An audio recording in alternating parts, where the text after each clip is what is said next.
शब्दों के द्वारा अपने भाव व्यक्त करता है, तो उसमें पूर्व से सभी लोगों ने बचाव जिस तरह से हो सके उस तरह से बचाव सिविल डिफेंस ने दिखाई।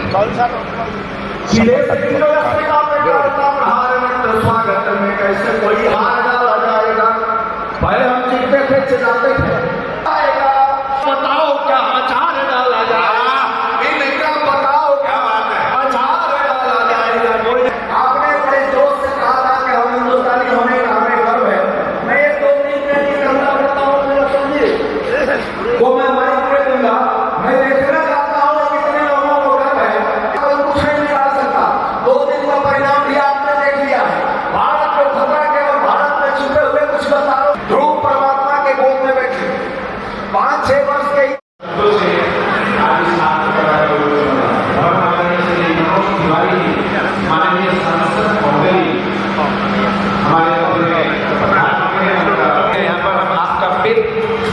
बेसब्री से, बड़े उत्सुक से आपकी हम प्रतीक्षा कर रहे थे। माननीय वंदनीय श्री मनोज तिवारी जी, हमारे माननीय साहब उपस्थिति में हम ढेरों ढेर वंदन और अभिनंदन करते हैं। माननीय वंदनीय श्री मनोज तिवारी जी हमारे पाकिस्तान के ठक्के छुड़ा रही है, पाकिस्तान को घुटनों पर जाके बिठा दिया है, लिटा दिया है। वहीं दूसरी ओर हमारे पूर्व सेना के महानायक परमादरणीय राधे श्याम शर्मा जी ने जीवन गाथा लिख करके हम सबको एक बहुत बड़ा आशीर्वाद के रूप में तोहफा दिया है कि जो आपके 82 साल का जीवन का तजुर्बा। हम लोग बहुत अच्छे अवसर पे जब आज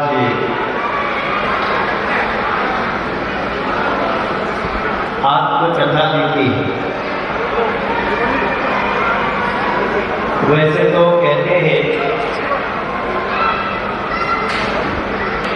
अगर सभी अपना इतिहास लिखेंगे तो उस समय में समकालीन कौन कौन लोग थे, किनके बारे में उनका विचार क्या था।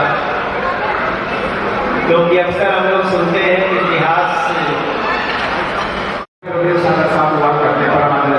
मनोज तिवारी जी और देखिए एक बार जोरदार तालियां जिस माननीय सांसद महोदय के द्वारा वैभव जी का बहुत बहुत स्वागत है। जो मौके पर मंदिर आए हैं और ये लेखनी उठाता है तो वो अपने जीवन गाथा में अपनी घटनाएं लिखता है। आदरणीय राधे श्याम जी पूर्व में सैनिक रहे। सैनिक का जीवन में एक ही लक्ष्य होता है, राष्ट्र। उस राष्ट्र के प्रति उन्होंने कर्तव्य निष्ठा का पालन किया है और सैनिक का जीवन बड़ा मर्यादित और व्यवस्थित होता है, राष्ट्र प्रेम से ओतप्रोत होता है। आदरणीय राधे श्याम जी ने उसी अभिव्यक्ति को लेखनी के माध्यम से व्यक्त किया है। और राधे श्याम जी का जीवन कैसा है ये सचिन को देख के पता लगता है, पुत्र को देख करके पिता का संस्करण पता लगता है। तो राधे श्याम जी ने जो लेखनी लिखी है मुझे लगता है आने वाली पीढ़ी के लिए एक प्रेरणा स्रोत बनेगी, एक चेतना प्रदान करेगी। जीवन कैसे जीना चाहिए उसकी प्रेरणा समाज को मिलेगी और जो भी इसे पढ़ेगा वो जीवन में बहुत आगे बढ़ेगा, ऐसी मैं कामना करता हूं। देखिए, मेरे लिए बहुत ही खुशी का पल है। हर एक औलाद के लिए ये बहुत ही सुकून के पल है। पिताजी ने अपने पूरे जीवन की गाथा लिखी है, उसमें लगभग बाबूजी की 81 वर्ष हो चुकी है। तो 3 पीढ़ियों का जो समन्वय उन्होंने लिखा है वो हम लोगों के लिए प्रेरणादायी है, बहुत कुछ सीखने को मिलता है।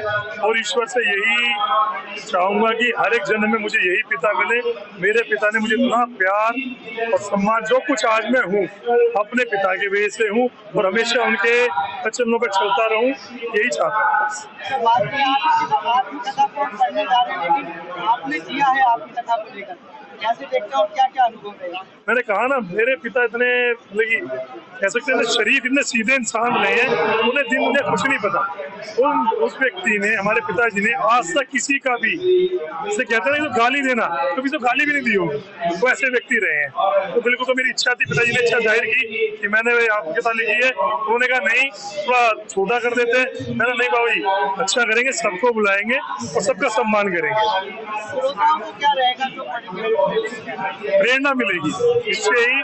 जब कोई बड़ा व्यक्ति कुछ अपने जीवन कथा लिखता है तो उससे हमें, जितने युवा पीढ़ी है, सबको प्रेरणा मिलेगी, आने वाली जनरेशन। क्या कहेंगे, कहाँ से इसको प्राप्त कर सकते हैं? कैसे प्राप्त कर सकते हैं? मुझे कोई भी कहेगा, सबके लिए है। क्या 600 कॉपियां यहीं रखी हैं, मेरे पास है, तो मैं खुद उनके घर जाके लेके आऊंगा। भूतपूर्व सैनिक श्री राधे श्याम शर्मा जी की आत्मकथा के विमोचन पर जिंदगी में एक सूत्र दे रहा हूं आपको। आपके जीवन में कोई भी प्रॉब्लम हो, आपके जीवन में कोई भी टेंशन हो, आप हताश हैं, आप निराश हैं, आप उदास हैं, तो आप कभी भी किसी की भी आत्मकथा पढ़ लीजिए। इस संसार के अंदर जो आदमी किसी मुकाम को प्राप्त करता है, उस आदमी के जीवन में कितना स्ट्रगल हुआ, उसको कितना विरोध सहना पड़ा, उसको कितना कांटों पर चलना पड़ा, ये आपको उससे पता चलेगा। आपका उससे आत्मबल बढ़ जाएगा। जैसे आज श्री राधे श्याम शर्मा जी की हम आत्मकथा का विमोचन कर रहे हैं। राधे श्याम शर्मा जी ने भी पूरा जीवन, मेरे को जो कल बताया, हैंड टू माउथ से लेकर आज परमपिता परमेश्वर की उन पर हर तरीके की कृपा है।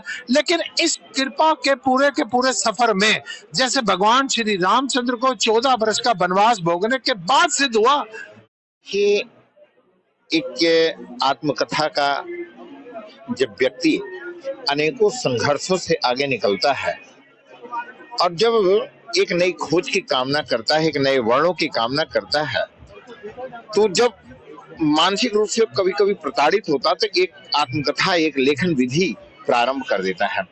हमारे विप्र शिरोमणि जो पूर्व सैनिक हैं, पंडित राधेश्याम शर्मा जी ने, इन्होंने अपने जीवन में उतार चढ़ाव बहुत देखा है।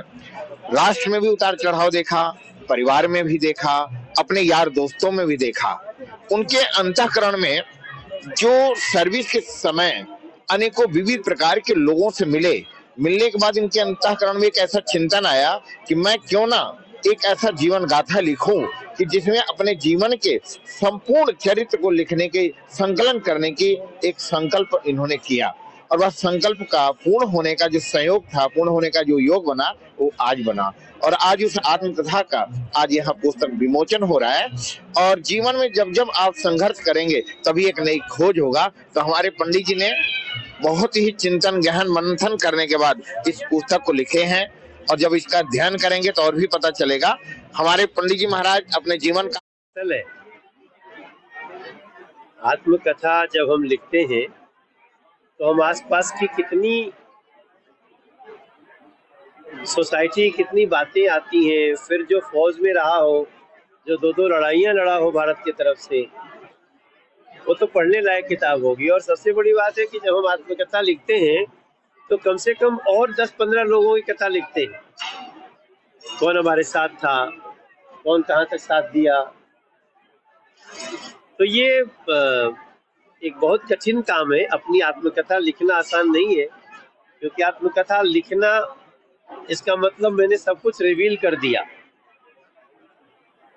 मैं बधाई देना चाहता हूँ सचिन शर्मा जी को, क्योंकि मुझे पूरा विश्वास है कि जब वो बहुत प्रयत्न किए होंगे तभी अपने पिता की आत्मकथा को ला पाए हैं। मगर राधेश्याम शर्मा जी को और जानने के लिए आत्मकथा पढ़ करके बहुत लाभ है। सर, कितना प्रेरित करता है इस तरीके के जो आत्मकथा है लोगों को? देखिए, मैं वही बोल रहा था ना कि जब एक आत्मकथा होती है तो उस जीवन से सीखने को भी बहुत कुछ मिल जाता है। तो आत्मकथा किसी ऐसे व्यक्ति का है जो दो लड़ाइयों में रहा हो, बहुत महत्वपूर्ण। सर, 30-22